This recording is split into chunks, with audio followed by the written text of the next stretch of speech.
نيل القاهرة زي ما انتم شايفين كده. احنا هنا في النيل، منطقة العجوزة تحديدا. انا قاصد ان صوت الكلاكسات والعربيات والدوشة يبقى ميكس معاكم وانتم بتتفرجوا على هدوء المية اللي انتم شايفينها قدامكم دي، الالوان الجميلة اللي على سطح المية. مع بصوا الشجر القديم ده، شجر الكافور ده عمره ممكن يتجاوز 80 سنة مثلا. مع بصوا الناس البسيطة اللي قاعدة تحت دي، الاثنين اللي تقريبا بيصطادوا او ممكن ما تشوفهمش او يدققوا كده هتشوفوهم. مع بصوا كشك مهجور غريب قوي، مع حد كاتب اهو على السور، واضح انهم حبيبه. مع بالفعل في حبيبه قاعدين على السور اهو، طبعا شباب بقى صغير اللي بيحلم لسه بالمستقبل. وفي ناس تحت برضه اغلبهم حبيبه يعني.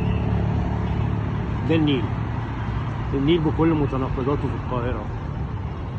وعلى الناحيه الثانيه زي ما انتم شايفين طبعا دي كازينوهات ومطاعم ونايل جارد ونادي حرس الحدود ومراكب، حاجات غاليه وحاجات متوسطه وحاجات يعني مش هقول رخيصه، بس مفيش هنا رخيص، يا متوسط يا غالي. انا حابب اشارككم اللحظه ديت عشان بس تشوفوا ان نيل القاهره ده حاجه جميله وحاجه يعني ساحره، رغم كل الدوشه كل الضوضاء، الا ان في لحظه كده الناس لازم تيجي تقعد زي الاثنين الجمال دول. الناس تحلم، الناس البسيطه بتحب قوي تقعد على النيل، تجيب ذره تجيب ترمس، زي الاثنين مثلا اللي بصوا بموتوسيكل اهو مع حبيبته ويشربوا حاجه ويقعدوا على النيل. ناس بسيطه زي ما انتم شايفين، وجايين في حته يعني هم عارفين انها زحمه او عارفين انها دوشه، بس لا، هم بيسرقوا جزء من الجمال اللي في النيل. بصوا مثلا هنا، بصوا النخله دي او مجموعه النخل ده، طبعا ده قديم جدا برضو، ده عمره اكيد يتجاوز 60 70 سنه. بصوا منظره جميل ازاي، رغم ان بصوا كم الزباله اللي مرميه والاهمال، الا ان الجمال موجود، العراقه موجوده ما تقدرش تنكرها، فرضه نفسها على المشهد مهما كان. فعشان كده الناس بتلاقي جزء من الجمال تسرقه وتقعد فيه. فدي عظمه مصر برضو، ده جمال مصر، رغم كل شيء صعب الا ان الجمال موجود، الا ان العراقه موجوده، الا ان اللحظات الحلوه ممكن فعلا نسرقها ونعيشها. مهما كان سنك، مهما كان وضعك الاجتماعي، مهما كان مستواك المادي، مش هتفرق. النيل بيحتضن الجميع، النيل بيحب كل الناس مش المصريين وبس.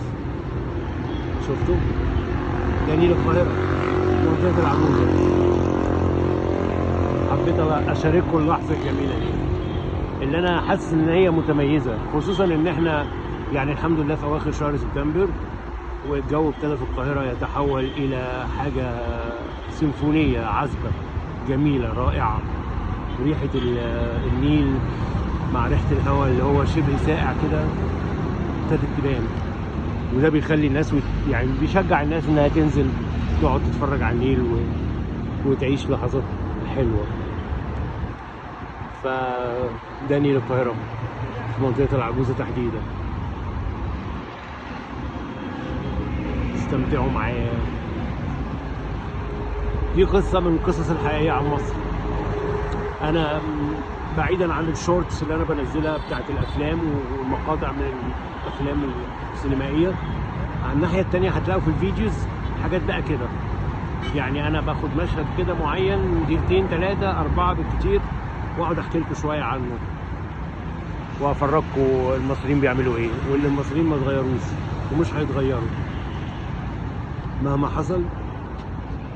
اللي وارثينه من اجدادهم هيفضلوا يتوارثوه وينقلوه لاولادهم ولاحفادهم، والنيل شاهد علينا، مصر ونيل العجوزه.